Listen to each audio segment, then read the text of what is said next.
Բա եթե ինչ ուզում են պետքա տանք, բա ինչպես է զենքը առե։ Պետք չի մենակ հաղթանակների մասին խոսել, պետք է խոսել նաև պարտությունների մասին։ Որ չկրկնի։ Այո, 1918 թվականին Սարդարապատի ճակատամարտին Երևանից մարդ չի մասնակցել։ Արարատյան դաշտից մարդ չի մասնակցել։ Նույն Սարդարապատի ճակատամարտը գլխավոր հարվածային ուժը Ղարաբաղյան հեծելազորն էր։ Արևմտյան Հայաստանի այդ փախստականներին, ցեղասպանվածներին, փրկվածներին մեղադրում էին, ասում էին դուք հարեցիք, որ մենք թուրքերի հետ ճշնամացանք, Շավայրի դեպքում։ Հիմա Չոլախ Գևորգները Հայաստանում տիրապետող են։ Չոլախ Գևորգները Հայաստանում իշխանություն են։ Չոլախ Գևորգները Հայաստանում իշխանություն են։ Այդ ո՞նց եղավ, որ Ղարաբաղի շարժումը ղարաբաղցիներն են սկսել։ Բայց 88 թվականին, որ 1 միլիոն մարդ Երևանի փողոցներում ձեռները տնկել էին, հնարավոր է հարավային Կովկասում գտնվել որպես պետություն եւ ընկերություն անել կամ դաշնակցել, անունը ոնց ուզում եք դրեք, 3 խաղացողի հետ։ Մարդը բայց ոչ ստրուկը, ոչ ֆորպոստը, ոչ վասալը։ Ում ընկերն ես, ում դաշնակիցն ես։ Օսմանյան կայսրության կազմում ապրել եք, գոհ եք։ Իրանական իմպերիայի կազմում ապրել եք, գոհ եք։ Ցարականում ապրելու հետևանքով այսօր դու ունես պետականություն, ցարականում ապրելու հետևանքով դու այս ռեգիոնում 50,000 մարդուց դառել ես 3 միլիոն։ Եթե սրանց արածների 20%-ը ռուսական իմպերիան աներ, հիմա իշքան ուզբեկ կա, պետք է քրիստոնյա լիներ։ Իլհամ Ալիևից ինքը շամպես վախում է, Վլադիմիր Պուտինից չի վախում։ 3 հանրապետության տոնն էինք նշում։ Չարչկված արտահայտությունը պատմությունից դասեր քաղել կամ պատմական զուգահեռներ տանել։ Բարև ձեզ, ես Արկադի Գրիգորյանն եմ, կիզակետում այսօր, արդյոք դասերը սերտած ենք ապրում 100 տարի անց եւ արդյոք իրավիճակային զուգահեռները տեղին են։ Պատմական գիտությունների թեկնածու Իրան Հակոբյան, բարի գալուստ կիզակետ։ Շնորհակալ եմ։ Ես եմ շնորհակալ։ Պարոն Հակոբյան, այսպես այսօրվա ու 1918-ի այս օրերի միջև, հա, կա արդյոք նմանություն իրավիճակի առումով, նաև աշխարհաքաղաքական իմաստով, պարզ է կոնկրետ տեխնիկապես հասկանալի որ թուրքերը չեն եկել հասել Էջմիածին եւ այլն, Էջմիածի մատույցներ, մենք էլ ի տարբերություն 18-ի հետ բայ պետություն ունենք, բայց այդուհանդերձ իրավիճակային, այն որ ասում են գոյաբանական իմաստով, արդյոք չափազանցություն չէ, եւ հիմա շատ ենք լսում, որ մենք գոյաբանական վտանգի տակ ենք եւ տեխնիկապես, եթե մենք նայում ենք աշխարհաքաղաքական իրողությունների մասով, իրավիճակը նույնն է, դերակատարները ըստ էության նույնն են, ցանկությունները նույնն են, նպատակները նույնն են, տարբերությունն է միայն կայանում է նրանում, որ վարքագիծն է որոշակի տարբեր։ Եթե 1918 թվականին հայկական էլիտան, քաղաքական էլիտան կամ այդ ժամանակ իշխանություն կրողները հենվում էին ժողովրդի վրա եւ պայքարելու, մաքարելու հստակ վարքագիծ էին ցուցաբերում, որի հետևանքով եղավ այն արդյունքը, ինչ որ եղավ 1918 թվականին, հա, մայիսյան այդ հաղթանակների շքերթը, նաև հանրապետության հռչակումը առաջին երկար 1000 տարվա ըստ էության բացակայությունից հետո։ Հիմա մենք տեսնում ենք հակառակ process-ը։ Հայաստանում իշխանություն ունեցող քաղաքական էլիտան ըստ էության գնում է կապիտուլյացիայի ճանապարհով եւ միևնույն ժամանակ մեր ժողովրդին խաբում է, ստում է, անգամ, այսպես ասենք, հա,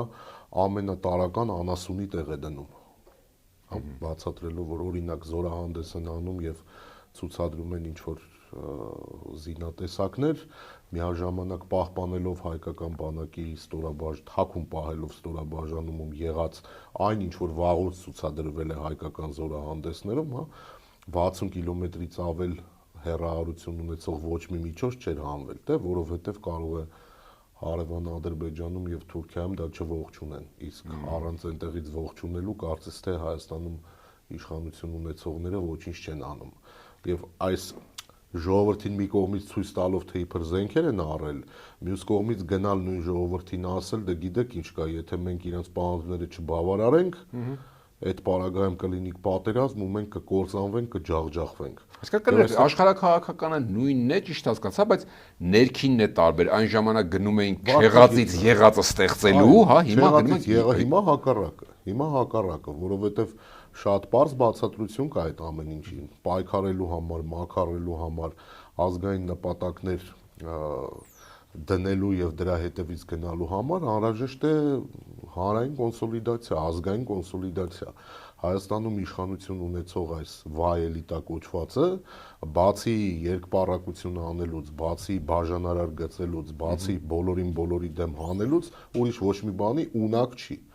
Եթե ունակ լինեին, կանեին։ Դուք պատկերացնում եք, մի կողմից տեղի ունենում զորահանդես, մարդկանց փորձում են մարդկանց աչքին թոս փչել, որ տեսեք մենք իբր բանակ ունենք, որ իբր մենք զենք ենք առել, մենք զինված ենք, մյուս կողմից գնալ այդ նույն մարդկանց, գնալ իրանցում մարդու տուն մտնել, ասել գիտես ինչ կա, քո տունը եթե չտաս Թուրքին,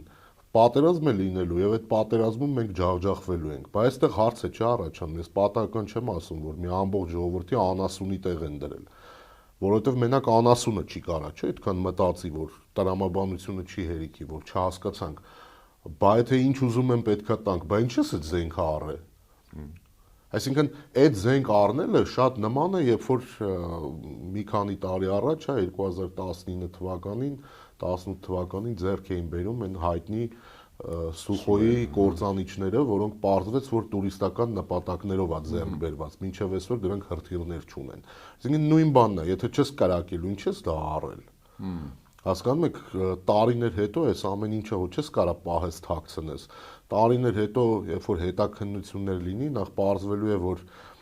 թե այս ինչ են առել, ումից են առել, ինչքանով են առել, ինչքան փող են այդտեղ լափել, թեմույց են առել, թե որտեղից են առել, հասկանում եք, ու այս ամեն ինչը ջրի երես է հելնելու, մի օր այդպես փաստաթղթի տեսքով ներկայացվելու է, ժողովուրդը հասկանալու է ինքը ում հետ է գործ ունեցել եւ ում հետ գործ ունի։ Պարոն այդ զուգահեռների թեման որ շարունակենք, այդ դասեր քաղածը թեև շատ չարչրկված է, բայց ամեն դեպքում կա չէ նման արտահայտություն։ Այդ 18-ի դասերը այս պահի Հայաստանը հետևում է դրանցով, դիտարկել է, ուսումնասիրել, թե չի հետաքրքրում։ Ինչ եմ ասում, որովհետև մի տեսակ նոնսենս չի, պաթոսը ամեն ինչ որ մի կողմ դնենք, հա հերոսամարտեր եւ այլն, բայց պետություն չունեցող, կանոնավոր բանակ չունեցող, հա, ժողովուրդը հաղթում է, ընդունենք հզոր թշնամուն այդ պահին։ Շատ հզոր թշնամուն հայ։ 1918 թվականին Արաքս գետը փորձում էր անցնել, մի մասը անցել էր եւ հյուսիսից իջնում էր դեպի Երևան, թուրքական ամենաէլիտար ստորաբաժանումը թուրք-օսմանյան բանակի, որը դրանից մի քանի տարի առաջ բրիտանական բանակի դեսանտային ուժերը ծովն էր լցրել։ Հայտնի այդ Կոստանդնուպոլսի օպերացիայի ժամանակ եւ երբ որ ցարական Ռուսաստանը փլուզվեց եւ ռուսական բանակը այստեղից գնացել էր 18 թվականին իրենք հատուկ էին այստեղ ուղարկել իրենց ամենաէլիտար ստորաբաժանումները, որ արագ այստեղ պատերազմը դադարեցնեն, արագ հաղթանակ ապահովեն, իրենց խնդիրը գիտեք ոնց էր, երկու մասի էր բաժանված այդ բանակը, մեկը Թիֆլիսով էր շարժվում դեպի Բաքու, մյուսը պետք է հարավով շարժվեր, այսինքն Երևանը շրջանցեր, Երևանը վերցներ իջներ եւ տակից գնար Բաքու։ Երկու բանակներն էլ տեղ չհասան, որովհետեւ այն ինչ որ տեղի ունեցավ Հայաստանում, դա բառի ամենաբուն իմաստով մի հրաշք էր ռազմական տեսակետից, հա չեղած, հա կանոնավոր բանակ դեռևս չստեղծած իրեն այդպես դեռևս չհրճակած անգամ հանրապետություն չհրճակած ժողովուրդը կարողանում է նման ռազմական սխրանքի գնալ, որը ընդամենը 2 տարի հետո պայմանական, եթե այսպես թվերով ասենք կոպիտ, թե 1918 թվականին հայերը հաղթեցին իրենցից 10 անգամ ավելի ուժեղ թուրքական բանակին, ապա ընդամենը 2 տարի հետո նույն 1920 թվականի թուրք-հայկական պատերազմի ժամանակ նույն ըստ էության սպայական կազմով նույն հայերը պարտվեցին իրենցից մի քանի անգամ ավելի թույլ թուրքական բանակին 20 թվականին։ Պարադոքս է, պետություն չունեցած ժամանակ մենք ավելի ենք, հա, հիմա էլ հա նույնը գալու, որ այդպես է ստացվում, որ երկպառակությունները միշտ բերում են նման իրավիճակների են հանգեցնում եւ ձեր անընդհատ մատնանշած, որ պատմությունը դասեր պետք է քաղել եւ դա քաղում են թե չեն քաղում, ընդհանրապես պատմությունը մի բանի համար է կարեւոր, որ իրենից դասեր քաղես։ Եթե իրենից դասեր չես քաղում, ապա պատմությունը ուսումնասիրելը, պատմությունը իմանալը անիմաստ ինչ որ ժամանակի կորուստ է։ Ամբողջ իմաստը պատմությունը իմանալու, պատմության անցքերին տիրապետելու դա դասեր քաղելն է, որպեսզի ապագայում չկրկնես այն սխալները, որը կրկնել ես անցյալում։ Ամբողջ իմաստը սա է։ Հիմա կյանքը ցույց է տալիս, որ անգամ մեր վերջին 100 տարվա պատմությունը մենք դասերը լավ չենք սերտում։ Եվ կյանքը ցույց է տվել, որ եկավ ինչ-որ սերունդ, որի համար 1918 թվականի հաղթանակը, որի համար 45 թվականի հաղթանակը, որի համար Արցախյան հաղթանակը, հա, 90-ականների պատերազմի, իրենց թվում էր, որ դա այտենց օդից է հանգել։ Այսինքն այդտեղ մարդը ջանք չի դրել, արյուն չի դրել, քրտինք չի դրել, դա ով էլ լինի լինելու է։ Ուզում եմ դուք վերհիշեք 2018 թվականի իրավիճակը, երբ որ մեր ժողովրդի մեծագույն մասը տենց էլ մտածում էր։ Ինչ կապ ունի գերագույն գլխավոր հրամանատարը ով էլ լինի, մեկը ադրբեջանցիները ձմերուկ ծախող են, մենք ամենաուժեղ բանակն ունենք, ես ուզում եմ դուք վերհիշեք այն խոսակցությունները, որ տարածված էր անգամ մինչև 2018 թվականը, հա, որ օրինակ գեներալ Մանվելը չի կռվել, գեներալ Մանվելը մենակ թալանել է, հա, այսինքն ուզում եմ հիշեք այդ անընդհատ այդ խոսակ, սրանք չեն հաղթել, ժողովուրդն է հաղթել, բայց թե ով այդ ժողովրդին կազմակերպել, ով այդ կռվողի հացը տվել, ով այդ կռվողի զենքը տվել, ով է գնացել բանակցել, ով այդ կռվողի համար քարտեզ գծել, բան դա էական չի։ Այսինքն անսեր, անանուն, անհասցե ինչ որ տար ժողովուրդը։ Այսինքն հաղթանակի հետ ոչ մեկ կապ չունի, կապ ունի ինչ որ անանուն մի բան։ Վերջում եղավ այն, ինչ որ եղավ, եւ դա շարունակվում է։ Պարոն Հակոբյան, այդքան կարող ենք ասել, որ այն առաջին հանրապետության 2 տարին 2 տարվա վատ ընթացքա, որ գնաց վատի, մենք անցնում ենք 30 քանի տարում, 35 տարում հիմա ճիշտ։ Որակապես մենք չենք կարող համեմատել այն առումով, որ ես նկատի ունեմ միտումն ու ուղղությունը, որ գնում ենք այս պայն, դուք ասում եք, որ գնում ենք պատմության մասին պետք է դրա համար դասեր քաղելու համար անաչառություն է պետք եւ շատ խնդիրների մասին, հատկապես բացասականների էլի պետք է խոսել ու շատ խոսել։ Պատմաբանների գործը նաև պետք է լինի պատմության պոպուլյարիզացիան, որով օրինակ ես զբաղվում եմ, հիմա համարում եմ իմ գլխավոր առաքելությունը դա է, եւ պետք չի մենակ հաղթանակների մասին խոսել, պետք է խոսել նաև պարտությունների մասին։ Որ չկրկնվի։ Այո, պետք չի միայն խոսել հերոսների մասին, պետք է խոսել նաև դավաճանների մասին, որովհետեւ եթե պատմությունը ունի միայն ուսուցողական իմաստ, գիտելիքի տեսանկյունից, հա, ապա ինչքան ուսուցողական է հերոսը, այնքան ուսուցողական է նաև դավաճանը, որովհետև հերոսը նրա մասին է, որպեսզի դու մարդկանց սերունդներին ցույց տաս, թե որն է արժեքը, որն է իդեալը, որն է լավը, ինչին պետք է ձգտել, հակահերոսը դավաճանը նա է, որ նույն ինքը գործառույթն է կրում, նույն գործառույթն է իրականացնում, բայց մյուս կողմից, հա, այլ կողմից, ինչպիսին չպետք է լինել։ Ամեն ինչ անել, որպեսզի իրա նման չլինես, այ օրինակ պետք է լինել Վարդան Մամիկոնյանի նման, չպետք է լինել Վասակ Սյունու նման։ Այսինքն դա մի համակարգ է, որը շատ կարևոր է։ Ցավոք, թե խորհրդային տարիներին, թե հետխորհրդային տարիներին նույն 1918-ի դասերի մասին խոսվել է, հա, հերոսական տեսանկյունից, խորհրդային տարիներից սկսած, հա, հերոսության տեսանկյունից, Սարդարապատի հուշահամալիրի այդ հրաշք շինության տեսանկյունից է խոսվել, խորհրդաբանության տեսանկյունից է խոսվել։ Չի ասվել թե 20 թվին ով ինչ վատ արեց, որ այսպես եղավ, հա, 18 թվականի բացասական կողմերի մասին չի խոսվել։ Օրինակ, չի խոսվել, որ 1918 թվականին Սարդարապատի ճակատամարտին Երևանից մարդ չի մասնակցել։ Արարատյան դաշտից մարդ չի մասնակցել։ Նույն Սարդարապատի ճակատամարտը գլխավոր հարվածային ուժը Ղարաբաղյան հեծելազորներ, Թիֆլիսից այդ Ղարաբաղցի կամավորները Երևանով շարժվում էին դեպի Ղարաբաղ, որտեղ այնտեղ սկսվում էր, հա, այդ արդեն բախումները, մեկ այլ պատմությունը, այլ բանով խոսանք, բայց մարդիկ եկան, տեսան այստեղ ինչ իրավիճակ է եւ կամովին ստանձնեցին հարվածային դերը։ Ճեղքումը Սարդարապատում ճակատամարտի ժամանակ արել են ղարաբաղցիները։ Մի կողմից մի թևում խնուսցիներն էին, սասունցիները, մշեցիները, այն մյուս թևից էլ վանեցիներն էին, կամավորներն էին։ Եվ նաև գլխավոր հարվածային ուժը ցարական բանակից մնացած մոտ 600 ռուսներն էին, պայմանական ենք ասում ռուսներ, որովհետև դրանց մի մասը մեծ մասը ռուսեր, բայց այնտեղ կային նաև էստոնացիներ, կային հույներ, որոնք հենց այդպես էլ հայտարարեցին, որ երթումը մի անգամ են տալի։ Մենք այս 3 տարի արևմտյան Հայաստանի այս արևների տակ չորանում ենք, հիմա այսպես է եղել, այս համարում ենք վերջի, հասկանում ենք, որ այս մեր պատերազմը չի, բայց նաև երթումը մի անգամ են տալի։ Ու այդ երթումը տվել ենք, համարում ենք այս մեր ճակատամարտն է, ու արեցին։ Այդ տրամադրությունների մասին չի խոսվել երկար տարիներ 1918 թվականը, որ շատ նման է այսօրվա տրամադրություններին, որ նույն արևմտյան Հայաստանի այդ փախստականներին, ցեղասպանվածներին, փրկվածներին մեղադրում էին, ասում էին դուք հարեցիք, որ մենք թուրքերի հետ ճշնամացանք, մենք ինչի թուրքերի հետ կռվենք, փախածներ, հա, այդպես մոտավորապես իրանք փախել էին Սևան, այստեղից, Երևանից, հա, այդ ժամանակվա։ Իրանք Երևանից փախել էին Սևան մի մասը բնակչության ու մեղադրում էին այդ արևմտյան Հայաստանից կամավորներին, ֆիդայական խմբերին, որոնք Սարդարապատում արեցին այդ գործը, իրանք մեղադրում էին, որ դուք հենց արեցիք, մենք թուրքերի հետ ճշնամացանք։ Մենք հանգիստ թուրքերի հետ ապրում էինք։ Նույն խոսակցությունները, նույն բանը։ Արամ Մանուկյանը, որը Երևանի դիկտատորն էր, հա,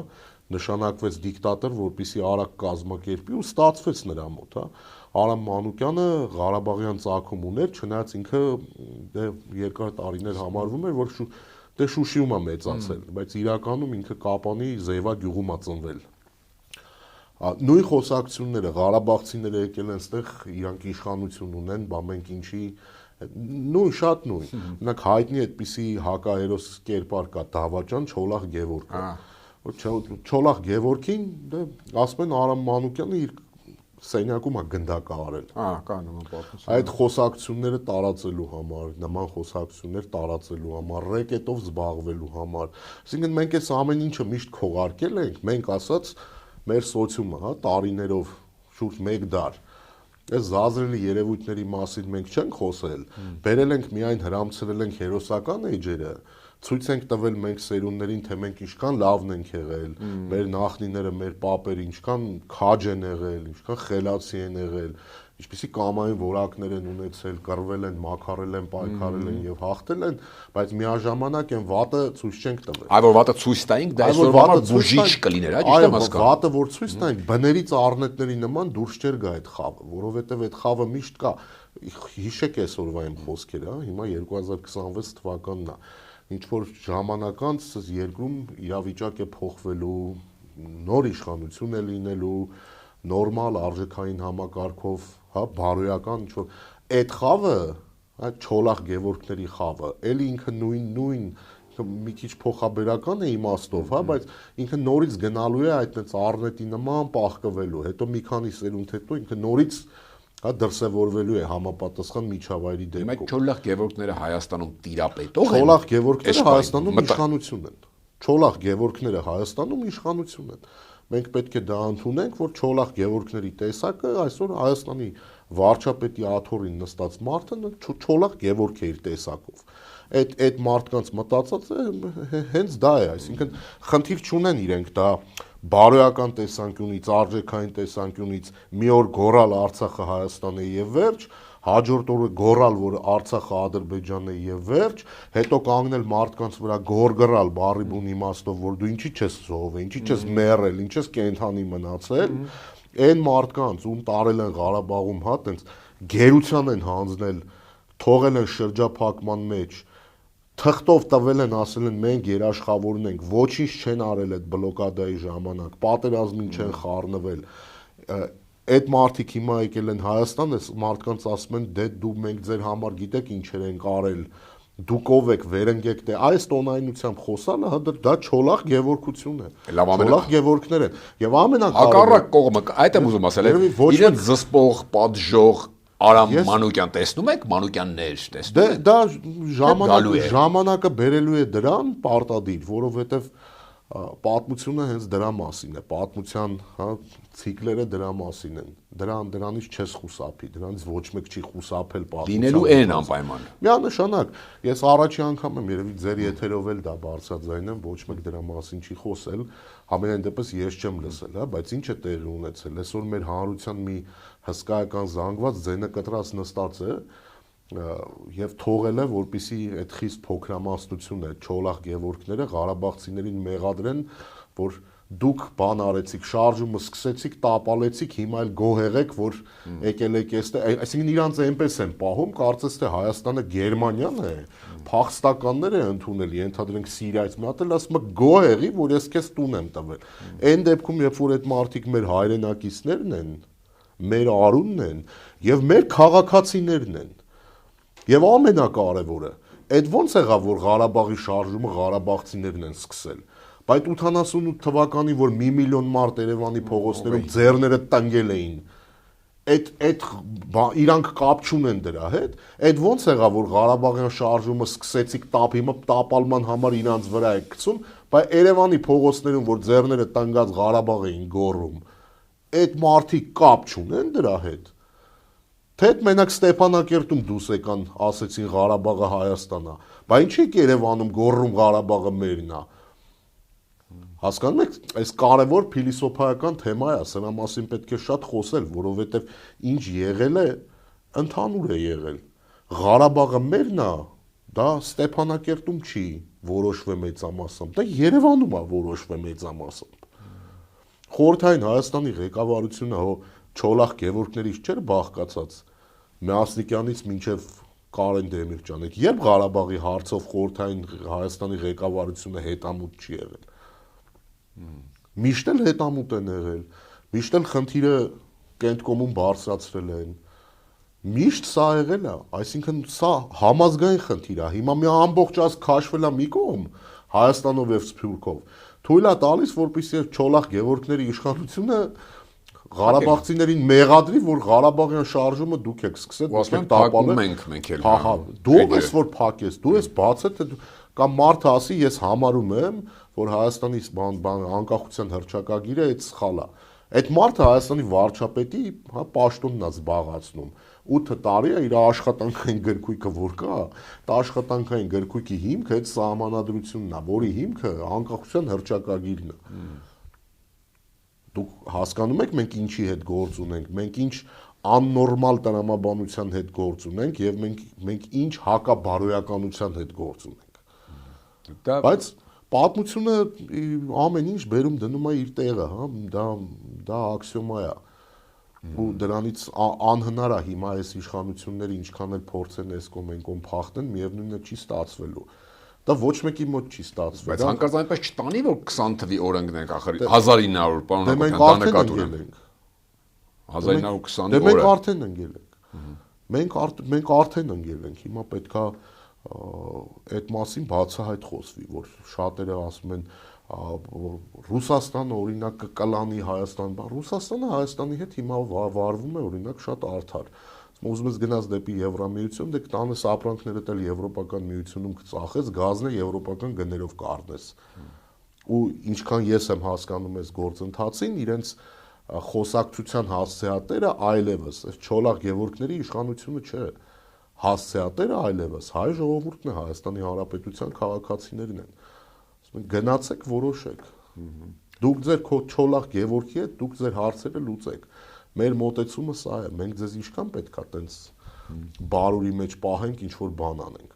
Եվ մինչև հայ ժողովուրդն էլ դա պետք է իսկականից ընկալի։ Մեր ժողովուրդը մի հսկայական զանգված իրոք մտածում է, որ չկա ռուսական գազը, նույն ռուսական գազի գնով պարսկական գազ կառնենք։ Տենց երևի Իրանում են նստած սպասում էին, թե երբ եք գնալու իրենցից ռուսական գներով գազ առնեք, էլ։ Այսինքն աշխարհակաղակականությունը այդպես չի աշխատում։ Ու իրոք մեր ժողովուրդը պետք է հասկանա նույն Հայաստան-Իրան հարաբերությունների մեջ, որ դա հայ-իրանական սահմանը չի։ Դա նաև ռուս-իրանական սահմանն է 200 տարի առաջվա։ Այդ աշխարհակաղակականությամբ էլ եզրափակենք, տեսեք, դրանով է սկսել էինք, դուք ասիք, որ այն 100 տարի առաջվա ու հիմա էլ այդ դերակատարներ աշխարհակաղակական շահերը եւ այլն գրեթե նույնն են, եթե ոչ ամբողջությամբ նույնն են, ռեգիոնն էլ են նույնը, հա պետությունների տեսակ բաներ են փոխվել ու աշխարհակարգն է ինչ որ կերպ փոխվել, բայց մեր շուրջ նկատի ունենք։ Բայց նպատակներ մեր շուրջ տեղի ունեցող մեր ռեգիոնալ աշխարհակաղակական խաղը դա ինչպես 100 տարի առաջ նույն բանը, դրանից 200 տարի առաջ էլ նույն բանը։ Հիմա էլ է։ Էլի ճանապարհ էին ուզում, էլի հաղորդուղի էին ուզում, հա, ճիշտ եմ հասկանում։ Ճանապարհ են ուզում, մեկը մյուսի հաշվին առավելություն ստանալ է ուզում, ազդեցություն է ուզում, այս ամեն ինչը դե հիմա մանկապարտեզ հո չի, ասենք սա Այս դարում 21-րդ դարում այս լուսավորության դարում, երբ որ հեռուստաընկերություններ, ինտերնետ բոլորը գրել, կարդալ գիտեն, հիմա եթե պետքա սկսենք լիգբեզ անել, կանք մարդկանց գրել, կարդալ, դե տեղ չենք հասնում։ Չանենք լիգբեզ, լավ, ուրիշ բան անենք, հա լիգբեզ, տեսեք, եթե այդ ամեն ինչը այդպես է, չէ, պատմագիտության մեջ կա հայ բան, տեսակետ թե այ ինչու կիսադաշնակցական, ամբողջական դաշնակ 20 թվին խառն էր արդեն այդ կառավարությունը ինչը սխալ արեց, որ այդպես եղավ, դե ասում են հերուն փնտրեց մոտիկի այդ շփվելու լեզու չգտավ, դիվանագիտությունը սխալ արեց, հույսը դրեց, չգիտեմ ում վրա փոխանակ ուրիշ տեղ, հա, բոլշևիկների հետ ավելի լավ շփվել, տարբեր տեսակետներ կան, թեկուզ նույն հարևանների հետ ռեգիոնալացում, հա, եւ այլն։ Հիմա այսօրվա Հայաստանը էլի նույն վիճակում է, էլի նույն, այսպես փոცხի վրա է կանգնում, նույն գծով է գնում։ Ինչ պետք է լրիվ նույն մի պարզ պատճառաբանությամբ, որովհետև 1920 թվականին տարածաշրջանում, ինչպես ասում են, գետնի վրա կար երկու ուժ, մեկը քեմալական Թուրքիան էր, մյուսը սովետական Ռուսաստան բոլշևիկն է։ Հիմա սովետական Ռուսաստանն եւ քեմալական Թուրքիան հարավային Կովկասի տարածաշրջանում սահման են գծում։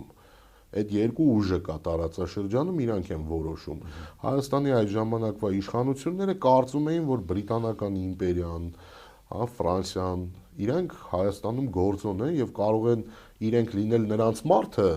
նրանց հետ լավ հարաբերություններ ունենալ, իրենց հարցերը լուծել։ Վերջում եղավ են ինչ որ եղավ։ Այսօր Մակրոնը Թրամփն հիմա նույնը դե բրիտանական իմպերիան փոխարինվել է ամերիկյան իմպերիայով։ Բայց նույնը այսօր Հայաստանի Չոլախ Գևորգներից բաղկացած իշխանությունն է անում։ Իրենք քարտեզի վրա չեն նայում, չեն պատկերացնում, օրինակ այդ ապուշություն չի, ըստ էության դա մեծ էլի, որ օրինակ ֆրանսիական լուրջ զենք Հայաստանում ոնց պետք է հայտնվի։ Այսինքն ինչ պետք է տեղի ունենա։ Այդ զենքը թուրքերի դեմ է, թե թուրքերի դեմ չի։ Եթե թուրքերի դեմ է, ոնց է Բոսֆորով պետք է անցնի, գա, մտնի։ Այսինքն ում եք ձեռ առնում, դուք մի հատ քարտեզը նայել եք, դուք որտեղ եք գտնվում։ Կամ ինչ է նշանակում բան նույն հա ժողովրդին փորձում են սրսկել դե դառնանք եվրոպական միության անդամ դե այնտեղից հիմա ձեն չեն հանում բայց հետո դե կդառնանք նաև ՆԱՏՕ-ի անդամ այսինքն դու ես որոշում չանկեղծ է դու ես որոշում տենց քո որոշելիքն այդ ինքնիշխանություն ասվածը տենց հալած յուղի տեղ եք ընդունել դուք կարծում եք դա կապված է մենակ ձեր որոշումների հետ Դուք ոնց կուզեք այդպես կանեք, Ուկրաինան էլ էր այդպես որոշել։ Իրանց էլ էր թվում իրենք ոնց ուզեն այդպես կանեն։ Դուք Վենեսուելայում էլ էին այդպես որոշել։ Լատինական Ամերիկայի շատ երկրներ այդպես ժամանակ առ ժամանակ որոշում են, որ մենք ենք որոշում, այնտեղ հյուսում կա մի հատ ուժեղ պետություն, իրանք տեղը ցույց են տալիս։ Նո ամենաթարմ օրինակը մեզ էլ մոտ դա Ուկրաինան է։ Իրանք էլ էին որոշել։ Վրաստանն էլ էր տենց որոշել։ Ինչ եղավ։ Հիմա եթե դուք ուզում եք Եվրոպական միության անդամ դառնալ, ՆԱՏՕ-ի անդամ դառնալ, դուք հասկանում եք, որ գոյություն ունի Ռուսաստանի Դաշնություն եւ գոյություն ունի Իրանի Իսլամական Հանրապետություն, որի հետ սահման ունեք։ Իրանք դրա հետ, այսպես ասած, օքեյ են։ Այսինքն ո՞րն է ճիշտը, պարոն Հակոբյան, Այն ժամանակ այդ բոլշևիկյան Ռուսաստան, քեմալական Թուրքիայի ասում, հիմա էլ ասենք Պուտին, պայմանական Պուտինյան Ռուսաստան, Էրդողանական Թուրքիա։ Նպատակները նույնն է իրենց։ Ինչ պիտի Հայաստանը։ Շատ բարձ երկուսի մեջ։ Հայաստանը պետք է հստակ անի հետևյալ քայլը։ Հայ ժողովուրդը պետք է ընկալի, որ այս տարածաշրջանում ստեղծված այս տեխնոլոգիական դարաշրջանում, այս իրողությունների համատեքստում ռազմաքաղաքական, տնտեսական, բարոյահոգեբան որպես համակարգ հնարավոր է հարավային Կովկասում գտնվել որպես պետություն եւ ընկերություն անել կամ դաշնակցել, անունը ոնց ուզում եք դրեք, 3 խաղացողի հետ միաժամանակ ընտրել երեքին, ահա։ Ես չեմ ասում մյուսների հետ վատ լինել։ Հա, մեկին առավելություն ընտրել, դու ում դաշնակիցն ես։ Եթե թարգմանենք, բերենք ավելի այսպես ժողովրդական մակարդակի, դու ում մարդն ես։ Դա Իրանն է, դա Թուրքիան է, դա Ռուսաստանն է։ Չորրորդը չկա, տրված չի։ Մարդը բայց ոչ ստրուկը, ոչ ֆորպոստը, ոչ վասալը։ Դու ում ընկերն ես, ում դաշնակիցն ես։ Եվ որոշեք, այս 3-ն է ձեր մենյուն, որ բացում ես, 3 բան կա այդտեղ, 4-ը չկա։ Այդ մնացածը հեքիաթներ են։ Եվրոպական միություն, ՆԱՏՕ, Միացյալ Նահանգներ, Չինաստան, այդ լավ կլիներ, որ մենյուում լիներ, բայց քարտեզի վրա որ բացում ենք, իրանք շատ հեռու են։ Իրանք այստեղ չունեն այն շահերը, որը ունեն այս երեքը, եւ իրանք հեռու են, իրանք հնարավորությունները սահմանափակ է եւ բազմաթիվ այլ մի 50 բան էլ կարելի է թվարկել։ Հիմա այս երեքի մեջ անկեղծ պարզ պետք է ասվել, հարգելի հայ ժողովուրդ, կատարի քո ընտրությունը, ում հետ ես ուզում ընկերություն անես։ Կամ թուրքերի, կամ պարսիկների, կամ ռուսների, որոշի։ Երեքից մեկի հետ անելը էներգուսի զայրույթին կամ հարցակմանը չի բերի։ Եթե դու Ռուսաստանի դաշնակիցն ես, դա ինչ խնդիր է, դա օրինակ Իրանը այդտեղ խնդիր չի ստեղծում, Թուրքիան չի կարողանում խնդիր ստեղծել, թեև գոհ չի։ Եթե թեև գոհ չի, բայց չի կարող խնդիր ստեղծի, որովհետև գործ ունի մի հատ ուժեղ երկրի հետ, որը համել ունի միջուկային զենք։ Ահա։ Բայց դե որոշեք, եթե դուք ուզում եք լինել Թուրքիային գործընկեր, Օսմանյան կայսրության կազմում ապրել եք, գոհ եք, Իրանական իմպերիայի կազմում ապրել եք, գոհ եք, Ցարականում էլ եք ապրել։ Հա, ցարականում Երեքում էլ ապրել ենք, ցարականում էլ ենք ապրել, ցարականում ապրելու հետևանքով այսօր դու ունես պետականություն, ցարականում ապրելու հետևանքով դու այս ռեգիոնում 50,000 մարդուց դառել ես 3 միլիոն։ Մեկ էլ ցարականում ապրելու հետևանքով դու ունես օպերայի շենք, ատոմակայան, Երևանի պետական համալսարան եւ նման այլ բաներ։ Ճանապարհներ, սովետով բանով։ Եթե նայում ենք, հիմա ընտրեք։ Սա էլ քննարկման թեմա է, եթե մենք նայում ենք Թուրքիա եւ նայում ենք Իրանի Իսլամական Հանրապետություն, դա էլ է։ Մենք պատմությունը այնպես չենք պոպուլարիզացրել, որ դա քննարկման թեմա դառնա։ Ինչ է արել Թալյաթը, որը չի արել Շահաբասը։ Բայց մեր ընկալումների մեջ խորը նստած է Թալյաթը իր հետևանքներով Շահաբասի մասին գիտեն մենակ իմ ձեր նման պատմաբաններ։ Շատ վատ բան արել, մեղմ ասած։ Հարց, չէ, ինչ է արել Թալյաթը, որը չի արել Շահաբասը։ Այսօրվա հայ-ադրբեջանական այս հարաբերությունների հետևանքը եւ ռեգիոնի մեր հարավային Կովկասի դեմոգրաֆիայի հետ դա ուղիղ Շահաբասի հետևանքն է։ Գցած հիմքերն են, այո։ Մարնեուլում, որ այսօր թուրքեր են ապրում, դա Շահաբասի արածի հետևանքն է։ Այդ որ ասում են բանի Հայաստանի տարածքում ադրբեջանցիներ են ապրել, դա Շահ Աբասի արածի հետևանքն է։ Ղարաբաղը, որ այսպես է եղել, դա Շահ Աբասի արածի ուղիղ հետևանքն է։ Այսինքն չի արել Թալյաթը մի բան, որը չի արել Շահ Աբասը։ Ռուսները նման հիմնավոր վատ բան չեն արել, դա նկատի ունեք։ Ռուսները ընդհանրապես այդպեսի որի ազդեցությունը մինչև այսօր զգանք։ Միայն հայերի մասով Միայն հայերի մասով չասենք, ռուսական իմպերիան որպես այդպիսին, օրինակ այն ինչ որ արել է ֆրանսիական իմպերիան Աֆրիկայում, այն ինչ որ արել են անգլոսաքսոնները Հյուսիսային Ամերիկայում, այն ինչ որ իսպանացիները արել են որպես իմպերիա Հարավային Ամերիկայում, եթե սրանց արածների 20%-ը ռուսական իմպերիան աներ, հիմա իշքան ուզբեկ կա, պետք է քրիստոնյա լիներ։ Այսինքն որպես իմպերիա Ռուսաստանը անհամեմատելի է նախ այն մյուս իմպերիաների հետ, իսկ հայ ժողովրդի մասով դու հիմա շատ կներեք, ցուցիչներ եմ ձեզ ասում, իրանք եկել են այս ռեգիոն, հայերի քանակը եղել է ինչքան, դարել է ինչքան։ Իրանց գալու հետևանքով է, չէ՞, ի վերջո Հայաստանի Հանրապետությունը ռուսական իմպերիայում է, ռուսական իմպերիայի փլատակների վրա է հռչակվել։ Ոչ ինչի չի հռչակվել Օսմանյան իմպերիայի փլատակների վրա, բա։ Իսկ Արաքսից ներքև որ Պարսկա հայքը, բա ինչի տենց, ոնց տենց եղավ։ Այսինքն մենք ընտրությունը մեր էսա։ Լավ է, ընտրությունով էլ կարճ ավարտենք։ Հիմա իշխանությունը այս ձեր ամբողջ ասածը հասկանում է, թե հասկանում է ու այդպես չի անում։ Այսինքն երեքի մեջ է ընտրում, թե կրկնում է 20-ից իրանք հասկանալու որևիցե տեսակի խնդիր չունեն։ Իրանց առաջ հասկանալ, ընկալել, նման խնդիր չկա։ Չոլախ Գևորգներից բաղկացած իշխանությունը օրվա խնդիր, օր մտնացնելու խնդիր ունի։ Ոչ թե դատում է երանգյունում ինչ անել, հա, օր ավել իշխանության մնալ, որովհետև իրանք գիտեն իրանք ով են պատմության մեջ, իրանք գիտեն իրանք գնահատականը ինչ է, իրանք գիտեն իրանցից ինչ են իրանք արել, մեզանից ավելի լավ գիտեն, ու իրանք գիտեն դա իրանց համար ինչ հետևանքներ է ունենալու։ Այսինքն դրա համար 1920-ի իրենք անգամ անկեղծ չեն արևմուտքի գծով, ճիշտ եմ հասկանում։ Բացարձակապես ոչ մեկի գծով, ասենք, եթե պետք է իսլամ ընդունել, իսլամ էլ կընդունեն։ Իրանք այդ խնդիրը բացարձակապես չունեն, այնտեղ չկա արժանապատվություն, տղամարդկային արժանապատվություն, չկա ինքնասիրություն, որևիցե բան չկա։ Այսինքն իրանց խնդիրն է վազեն գնան մի բան այնտեղից փոկեն, մի բան այնտեղից փոկեն, մի բան այնտեղից փոխեն։ Հիմա լավ, հիմա մանկապարտեզ չի վերջո այս ամեն ինչը, էլի, եկեք պարզ խոսենք։ Հիմա որ այսպես fake հակառուսականություն են խաղում, ինչ որ մեկը կարող է ինձ համոզել, որ Նիկոլ Փաշինյանի նման մեկը, որին Իլհամ Ալիևը կզցրել է, Իլհամ Ալիևից ինքը շամպես վախում է, Վլադիմիր Պուտինից չի վախում։ Իսկ Ալիևից վախեցողը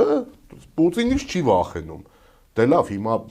եթե այդքան միամիտներ կան, ես ասելիք չունեմ, չեմ ուզել շարունակենք այս խոսակցությունը։ Այս կախման կետերով ավարտենք շատ լավ կետի վրա։ Բանակային բան կա, չէ՞ մի անգամ արել ես, հա էլ պետքա անես։ Այսինքն եթե մեկին կզցրել են, մինչև վերջ իրանք կզցնելու են։ Կտես կզացել, ով բռնում կզցնում է, ինքը դրա խնդիրը չունի։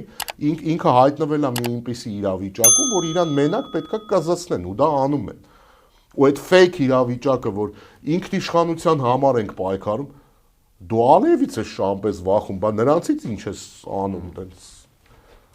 Շնորհակալ եմ հետաքրքիր զրույցի համար։ Ես եմ շնորհակալ։ Հիշեցնեմ կիզակետում այսօր պատմական գիտությունների թեկնածու Իրան Հակոբյանն էր, կիզակետի թողարկումներն ու շատ այլ տեսանյութեր դիտելու համար առաջարկում եմ բաժանորդագրվել մեր YouTube-յան ալիքին, կհանդիպենք